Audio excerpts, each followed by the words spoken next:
과학자도 모르는 인간에게만 있는 이상한 감정. 혹시 이런 감정 느껴보신 적 있나요? 모든 걸 다 가진 것 같은데 어딘가 텅 빈 것 같고, 분명 성공했는데도 계속 목마르고, 사랑하는 사람들과 함께 있는데도 문득 외로워지는 그런 순간들이요. 오늘은 바로 이 채워지지 않는 갈망의 정체, 그리고 우리가 왜 이런 공허함을 느끼는지 그 진짜 이유를 파헤쳐 보겠습니다. 안녕하세요. 책과 신앙입니다. 여러분의 구독과 좋아요에 힘을 얻어서 이 여정을 시작하겠습니다. 첫 번째로 우리가 살펴볼 것은 우리 안에는 세상이 채울 수 없는 거대한 갈망이 있다는 점입니다. 우리 인간에게만 있는 아주 독특한 특징이 하나 있습니다. 그것은 바로 왜? 라고 질문하는 능력이지요. 동물들은 본능을 따라 살아가지만 우리 인간은 내 존재의 의미가 무엇인지, 내 삶의 목적이 어디에 있는지 끊임없이 질문하죠. 이 질문은 단순한 호기심에서 나오는 것이 아닙니다. 우리 존재 깊은 곳에서부터 울려나오는 아주 간절한 외침 같은 거지요. 생각해보면 우리가 누군가를 정말 사무치게 사랑할 때 그 사랑이 영원하기를 바라지 않나요? 용납할 수 없는 불의를 볼 때 이 세상 너머에라도 완벽한 정의가 있기를 절규하게 되지 않나요? 위대한 예술 작품이나 광활한 대자연 앞에서 숨이 멎을 듯한 감동을 느낄 때 우리는 이 유한한 세상을 넘어선 무언가와 맞닿아 있음을 직감합니다. 이 모든 경험들이 우리에게 하나의 거대한 질문을 던집니다. 이 삶이 끝난 뒤에 아무것도 없다면 우리가 지금 느끼는 이 모든 기쁨과 슬픔, 사랑과 분노가 다 무슨 소용이란 말인가 하는 물음이지요. 세상은 이 질문에 돈, 명예, 쾌락 같은 것들로 답하려 하지만 그러면 그럴수록 우리는 더 깊은 공허함에 빠지죠. 우리가 헤어나오지 못하는 이 공허함은 무엇일까요? 그것은 아마 우리 안에 이 세상의 것으로는 결코 채울 수 없는 영혼을 담도록 설계된 거대한 공간이 있다는 증거가 아닐지요. 세상은 이 질문에 명쾌한 답을 주지 못하는데요. 놀랍게도 아주 오래된 지혜서에 그 단서가 담겨 있었습니다. 전도서는 이렇게 말합니다. 하나님이 모든 것을 지으시되 때를 따라 아름답게 하셨고 또 사람들에게는 영원을 사모하는 마음을 주셨느니라. 이게 무슨 뜻일까요?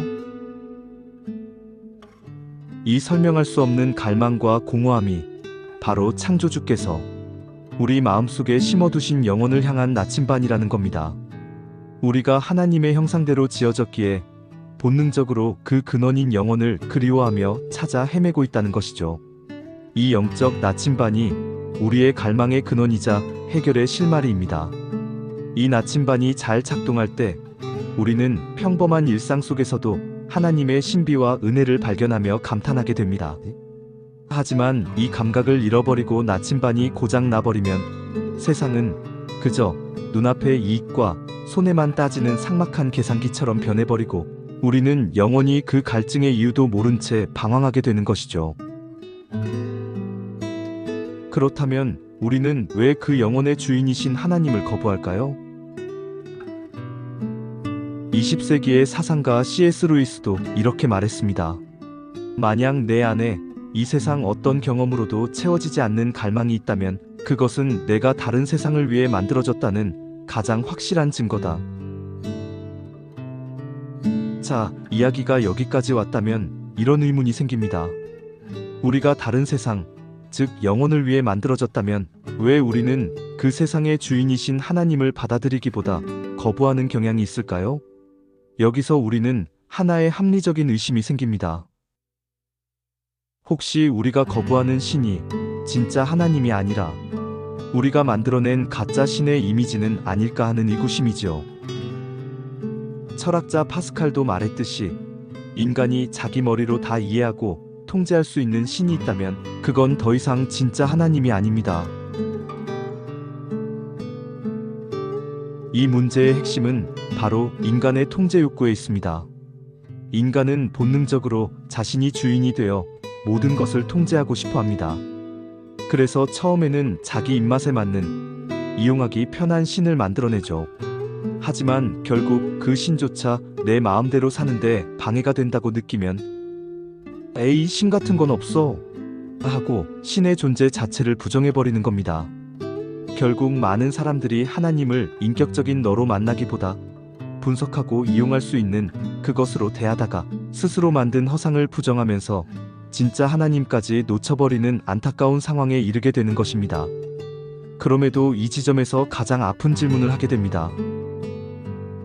만일 선한 하나님이 존재한다면 왜 세상은 고통으로 가득한가?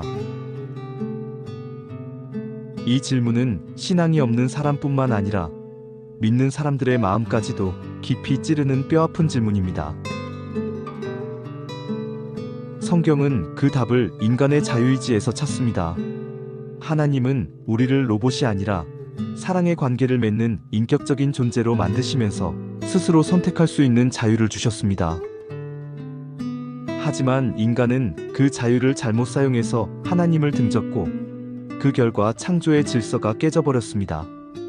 우리 안에 있던 하나님의 형상은 망가졌고 영혼을 사모하던 마음은 뒤틀린 욕망으로 변질되었습니다. 다른 사람과 세상을 착취하기 시작했고 그 결과가 바로 인류 역사를 통해서 우리가 지금까지 보고 듣고 경험하고 있는 고통과 악, 그리고 죽음으로 나타나는 현상입니다. 그러나 인류가 경험하는 절망의 자리, 모든 희망이 끝나는 바로 그 자리에 하나님께서 직접 찾아오셨습니다. 인간 스스로의 힘으로는 이 절망의 고리를 끊을 수 없기 때문이죠. 모든 가능성이 끝난 바로 그곳에서 기독교 신앙의 심장이 뛰기 시작한 것입니다. 하나님은 우리의 고통을 멀리서 지켜보기만 하신 것이 아니라 인류의 고통과 죄악의 한복판으로 직접 들어오셨습니다. 그 절정이 바로 십자가 사건입니다.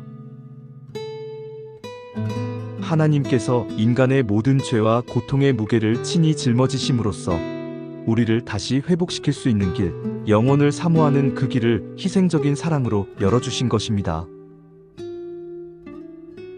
그렇다면 우리는 영혼을 사모하기 위해 오늘을 어떻게 살아야 할까요?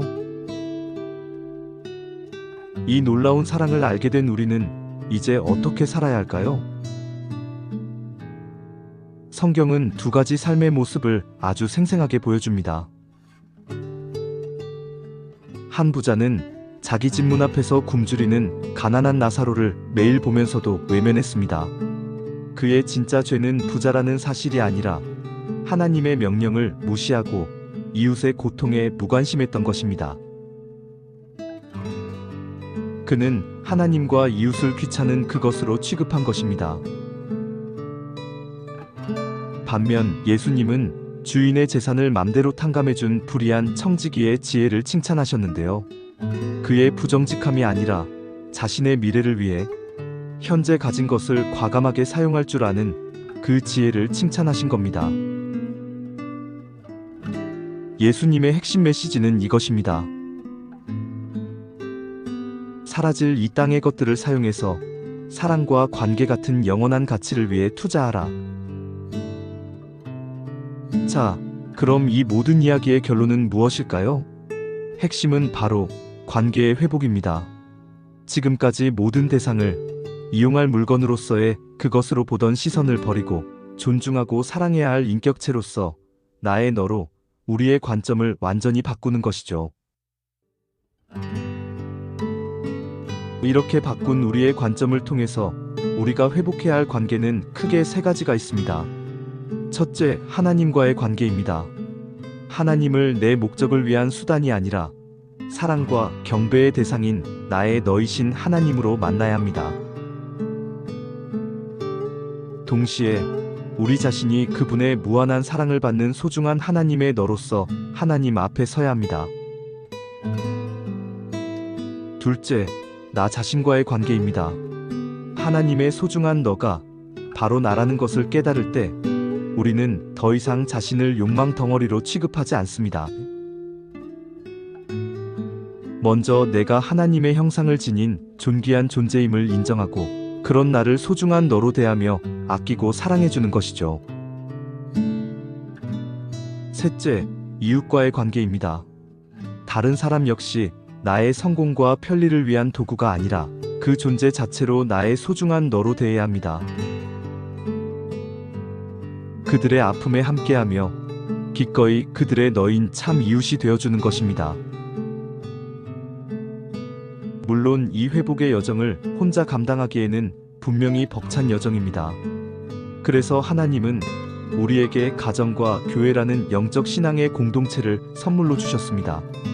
우리는 이 공동체 안에서 서로가 서로에게 소중한 너가 되어주는 사랑의 섬김을 실천합니다. 그리고 바로 그 실천을 통해 보이지 않는 하나님을 우리 삶의 현장에서 예배하는 것입니다. 오늘 우리가 발견한 진리는 결국 이것입니다. 우리 가슴 깊은 곳에서 울리는 설명할 수 없는 공허함과 갈망은 우리를 창조주 하나님께로 이끄는 거룩한 나침반이라는 사실입니다. 우리는 아직 안개 낀 거울을 보는 것처럼 하나님에 대한 모든 지식을 희미하게 알 뿐이지만 성경은 약속합니다. 언젠가 우리가 주님을 얼굴과 얼굴을 마주하여 보게 될 그날, 이 모든 궁금증이 풀리고 온전한 삶에 이르게 될 것이라고요. 그날을 소망하며 우리의 발걸음 하나하나가 이 땅에 썩어질 것을 위한 헛된 노력이 아니라 영원한 하나님 나라를 향한 의미 있는 여정이 되기를 진심으로 축복합니다. 오늘의 이야기가 마음에 울림을 드렸다면 구독과 좋아요, 그리고 여러분의 소중한 생각도 댓글로 남겨주시면 그 큰 힘과 위로가 더 풍성한 영상 제작을 이끌어낼 것입니다. 끝까지 시청해주셔서 감사합니다. 책과 신앙이었습니다.